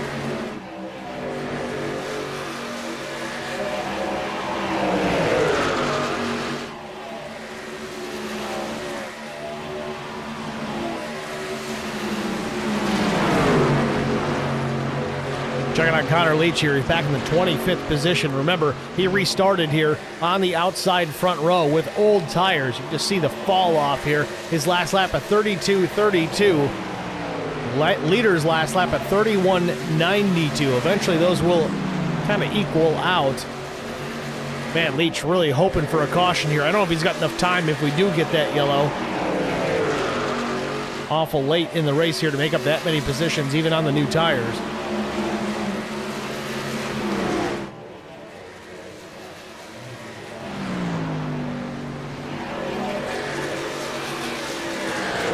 Mark Truxell still hanging on to a top 10 position right now with 5.5 laps to go.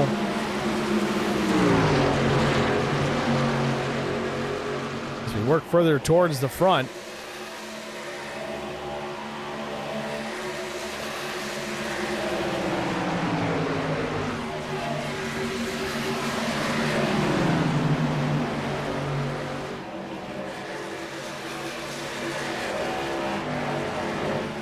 It's like all the trucks here within the top 5 or 6. Pretty well separated. Not a whole lot of a battle to be had here right now. These guys just need to kind of run their race all the way to the finish. Brian McCann needs to race this racetrack with a 1.5 second advantage back to second place and 4 laps remaining. The only thing that could kill him here is a caution or a wreck off his nose.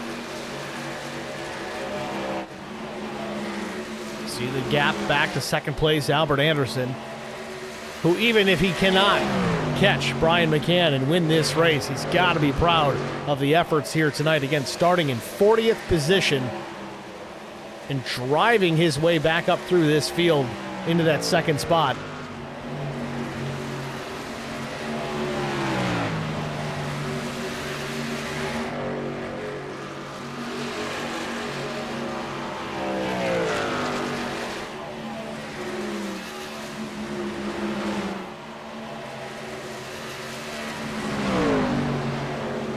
McCann keeping it consistent and clean. Last lap at 31.96. A good lap for McCann. 2 to go at the line. McCann runs at 31.99. He's trying to put the pressure on here, trying to go fast.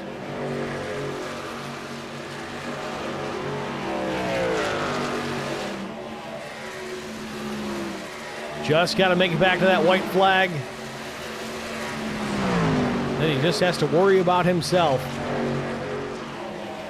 Out of turn number 4. Barney with the white flag in hand. There it is. It waves. Final lap here from Las Vegas Motor Speedway.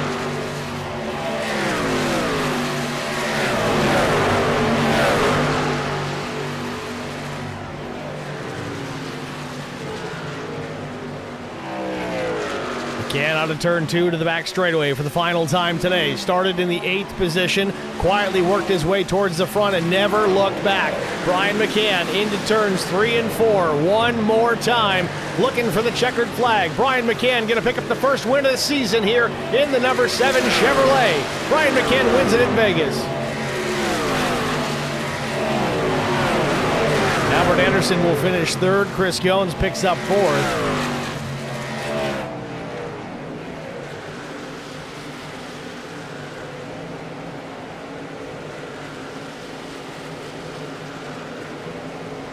Brian McCann out of King, North Carolina. When in doubt, go faster. He did that at the end.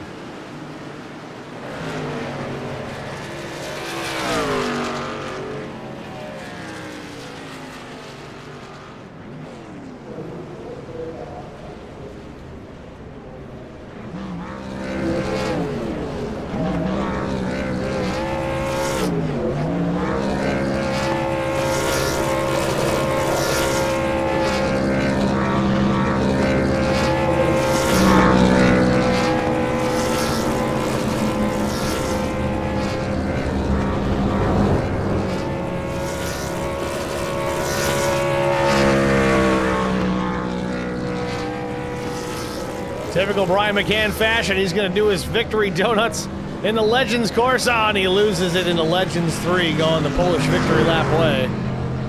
Parks it in the pit stall, and that'll do it. So with that, we'll step aside here. We'll get a quick break out of the way. We'll be back with our top 3 finishers after this. Stay with us. I met Marco Scarza when we were doing radiothons for St. Jude Children's Research Hospital. We needed sponsors to help us raise money, and he's always the first one to jump in. I would describe Marcos and his team as upstanding, someone you can trust, and he is just a genuine guy. Marcos has been very generous. He has a genuine concern for people. You need somebody that cares about you. And that's what Marcos is, and that's pretty much what this firm is. The Garza Law Firm. Let us help.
Need insurance coverage that's built for speed?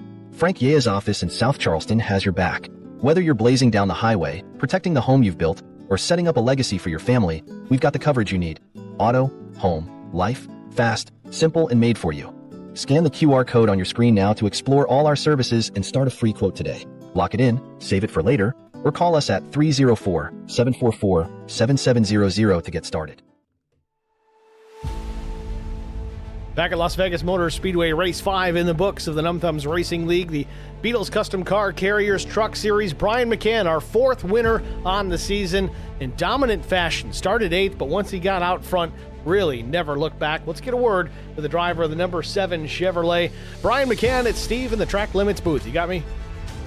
Hey, I do. Brian, congratulations, man. 4th different winner on the season here. Took a little while to get there, but man, you're here now. How do you feel about it?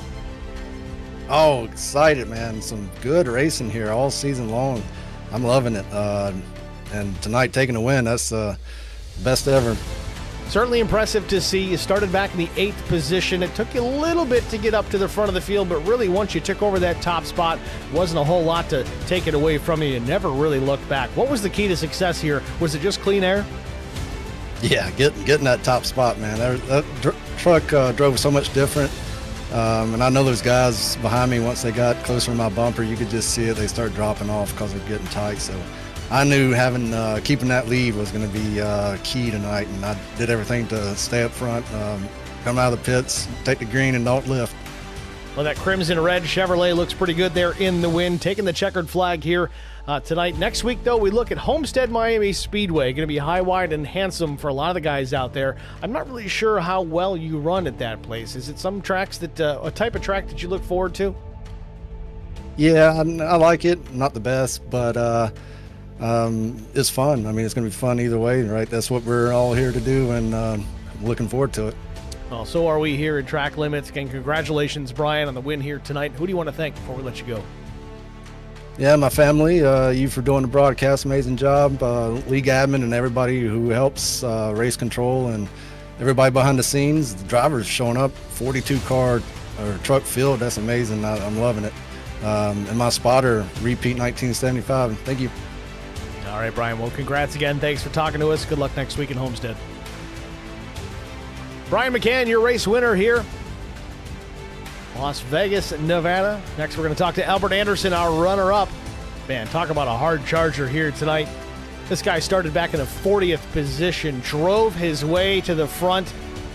One short, runner-up finish, but man, it's got to feel like a win. Albert, it's Steve at Track Limits. You got me? Oh, my God, Steve. I'm exhausted, dude. That was something else. Well, I certainly got to admit here, you can't take away the fact that I think you passed the most trucks out here tonight. Again, 38 positions gained. I don't necessarily know the situation there, why you started in the 40th spot. Was it a matter of just not qualifying? Was there a penalty involved?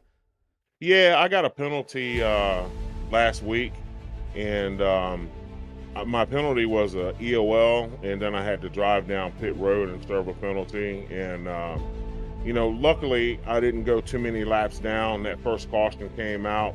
I was able to recover there, and then it was just a matter of just keeping digging, man. Just keep grinding, and putting trucks 3 wide and slicing and dicing, and it was a battle, man. But I got Chris's lights out fast too. Chris Goins, big props to him. He's crazy fast. And, battling him and Skyler, all of those guys are fast. Trying to, get through them. And then I got to second place. And, Brian was just checked out at that point. And I had used up so much battling to get back to second. I didn't have anything left for him. But congrats to Brian for the win. That was awesome. Well, Albert, strong run here tonight. Next week, we go to Homestead Miami Speedway. I know the high lane there is the place that everyone wants to try and run. How do you feel about running the high lane there at Homestead next week? I don't really like the high lane up there. I kind of like to hook the bottom, get that left wheel, down on the paint and hook the bottom. That seems to work for me. That high line, I use up a lot of tire, and I end up slapping the wall one too many times when I try to run that Kyle Larson line. So I'll probably hook the bottom. I'm pretty strong at Miami, won a couple of races there, so I'm pretty confident going into next week. All right, Albert. Well, a job well done here at Las Vegas. Congratulations. Who do you want to shout out to before I let you get out of here? Real quick, I want to give a shout out to my son, Austin, Papa Goat Reptiles. He was in there tonight cheering for me. Love you, kiddo. My teammates, Dylan Bryant, Larry Dickerson, Derek Welch, who couldn't be here tonight. Derek, we miss you, buddy. And Russell Endicott. And thanks to Lori for coming in and admin in tonight. Always appreciate her efforts. And everybody else in the league, for running an awesome race. And you, Steve, can't wait to go back and watch your broadcast, brother, because you do an amazing job. And Albert, I got to say, Papa Goats was in the stream chat early. He says, from last to first, go 99. It was just one short, but a pretty good early prediction. Almost came true. Yeah, my son is top notch, man. That boy has made me so proud. He's in the military, serving his country proudly, and he's my right-hand man. He's my best friend, and I love him. I'm super proud of him. I'm glad he could join in the chat tonight. Well, we're glad to have him too. Again, Albert, congratulations. Runner-up finish here at Vegas. Good luck next week at Homestead. Thank you, Steve. Albert Anderson, your runner-up here tonight, Las Vegas Motor Speedway.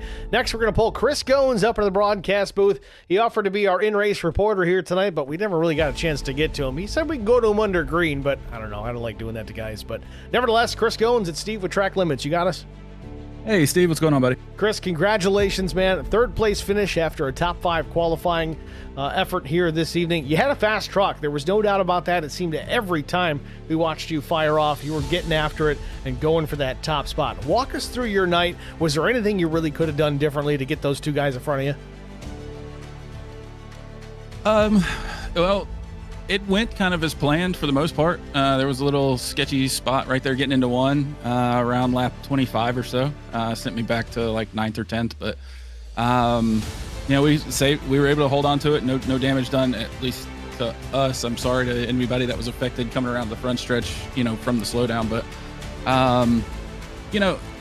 I feel like everything kind of worked out the way it was supposed to. I mean, I was catching Albert there towards the end, just ran out of time. I don't think anybody had anything for Brian tonight. He's in a league of his own out up there, up front. We're back there battling side by side. I got stuck in, 4th behind Albert and Caleb side by side there for a while. So just watching them kind of hopefully burn off their tires, but I don't think they ever really did. I just think I just got lucky past Sisk, but just couldn't run Albert down. So good run to those guys up there, and we'll take a P3 on this one. Well, P3 with a green truck. We heard from Mike Fahey before the race here, talking about how a green race truck or race cars are bad luck, but it seemed to work out pretty good for you. Again, a 5th place starting position, and you drive through a couple of spots, pick up 3rd. I think it worked out for you. Yeah, it was a last minute change. I got since it was St. Patrick's Day, I got a recommendation to run a green truck, and we had a discussion about it being bad luck, and I said, you know what, we're going to do it anyway, see what happens. Threw a clover on the side and just prayed. Well, the good luck prevailed here. 3rd place finish here at Las Vegas Motor Speedway. We look to Homestead, Miami next week, a different racetrack. It's really been known to put on some good racing over the last couple of years. Whether it's real life or even in iRacing. But what's the game plan rolling into Homestead next week? Is it going to be the high lane, or are you going to wrap the bottom like Albert Anderson? I mean, what's your game plan? I'm a bottom feeder, man. That wall scares me. It hurts when you hit it, and I try to stay as far away from it as I can. So, I try to, wrap the bottom and conserve as much tire as I can. Hopefully we get some long runs next week. I think tire-wise, I have a better shot of gaining some positions than I do just raw pace. So, but we'll see what happens. I'm looking forward to it. I love the kind of the wide open 1.5 miles and even the the non-cookie cutter ones, as they call them. This is a cookie cutter here, but I'm looking forward to Homestead next week for sure. Well, Chris, congrats again here on the 3rd place finish at Las Vegas Motor Speedway, man. Who do you want to shout out to before I let you go? I want to shout out Ace number 3 Burger Shop. The Waterman Fish Bar. If anybody's going through Charlotte, they just opened up a location at Charlotte Douglas Airport, so go check them out. High Tide Hospitality, Track Bar Media, Track Bar Motorsports teammates had a strong showing tonight. I know Jesse was with the top 5, and I know Crystal had a really strong run too. Not sure where Vince finished up, fortunately, but 12th. Appreciate 12th. All right, cool. Yeah, I mean everybody ran a solid race, so appreciate you doing this over here and with Track Limits. We just look forward to doing it next week and coming back to this NTRL race. Well, Chris, thanks for talking to us, man. We'll be sure to make a trip to the Waterman here when we're down in Charlotte for the 600 here in May. But again, good job here tonight. Good luck next week. Thanks for talking to us, man. I appreciate it, Steve. Maybe we'll talk to you tomorrow. Chris Goins, your 3rd place finisher here at Las Vegas Motor Speedway. That's going to wrap up the the interview portion of the broadcast. We'll take a look here at our race results. Of course, we talked to Brian McCann, Albert Anderson, and Chris Goins. 4th place was Caleb Sisk. A strong run by the 6th, the highest finishing Sisk Speed Shop machine. Jesse Redding came home in the 5th position. Nick Biddy was 6th. Double O Joe, a good run for him here tonight as well. Saw him up near the front quite a bit this evening. 7th place finish for the Double O. Pasoko. Ryan Pasoko, good run for him as well in 8th. Sean Roberts, same story, finished 9th. Dylan Bryant edged out Mark Truxell for that 10th spot. Mark, of course, finishing in the 11th position. We talked about Vincent Short finishing 12th. 13th was Mike Corriveau. 14th, strong top 15 for Crystal Villano in the 07 Track Bar Motorsports entry. 15th was Carson Rowland. Chris Klein brought it home in the 16th spot. Skylar Harrod, after his struggles and getting the wall a few times, likely had some damage to that truck, still brings it home in the 17th spot. Drew Blaze, 18th. Russ Endicott was 19th. Tommy Welch finishes in the 20th position. 21st went to Aikman Pollard. Mike Fahey didn't wreck and finished 22nd. Justin Johnson was 23rd. Connor Leach, 24th. Ben McKinnon, 25th. Paul Durkee finished in the 26th spot. Scott Milner was 27th. Ryan Kemper, 28th. Chuck Kiger was 29th. Mark Collins, 30th. Brandon Coleman, 31st. Old Eddie Rose finished 32nd. 33rd, Jonathan Marsh. Paul Ferdiani, really fast early on. Unfortunately, finishes 34th, 40 laps down. 35th, Jarrett Woodard. 36th, Jason Steptoe. Justin Lawson was 37th. Ken Couch, 38th. Tom Barish, 39th, 40th, Joe David, 41st was Larry Dickerson. Of course, race control, Lori Vaught, classified 42nd, but of course did not take a lap in tonight's race. Thank you guys all for tuning in. Of course, youtube.com/@TrackLimitsNetwork for tonight's broadcast and tomorrow's broadcast. Again, special thanks to Lori Vaught for jumping in from VRL to admin tonight's race as DW is out for a couple of weeks here trying to take care of some business. But tune in for that tomorrow. We're going to be running the same track, same trucks here at Las Vegas Motor Speedway tomorrow evening here at Track Limits Network. If you haven't already done so, hit the thumbs up, like us, follow us, subscribe if you haven't already. Of course, we've gotten 1,000 subscribers at this point, so we're into that first quarter. We hit that number, but, well, all we can do is keep going on up and away.